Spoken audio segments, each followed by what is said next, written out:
Une vision, il faut la voir, il faut la partager. Et ce n'est pas nécessairement le cas pour tout le monde. Un média commence par la ressource humaine.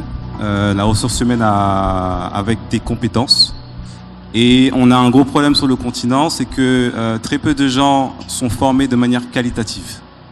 Et donc il était nécessaire pour notre média, donc c'est un média qu'on a réfléchi depuis quasiment 4 ans. Ça me fait rire parce que ça fait exactement 1367 jours qu'on a lancé la première vidéo sur YouTube. Et aujourd'hui nous atteignons bientôt le 1 million d'abonnés sur notre chaîne.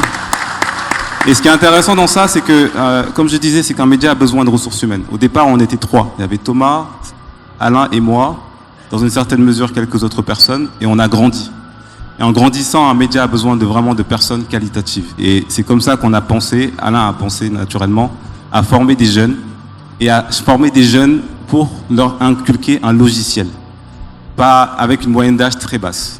On ne voulait pas des personnes qui avaient déjà un logiciel dans leur système de fonctionnement, et ça allait être compliqué de fonctionner avec eux. Alors Thomas, comment ça s'est passé de manière concrète la formation?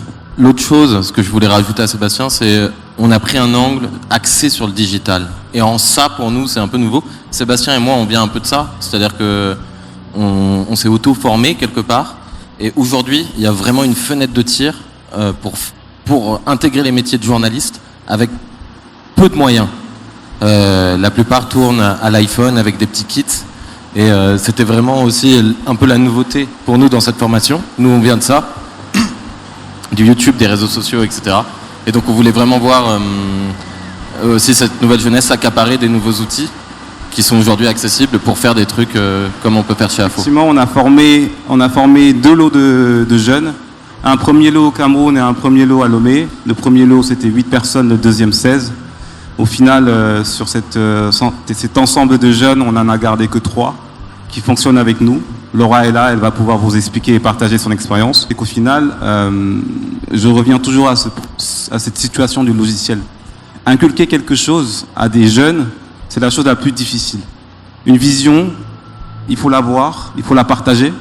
Et ce n'est pas nécessairement le cas pour tout le monde.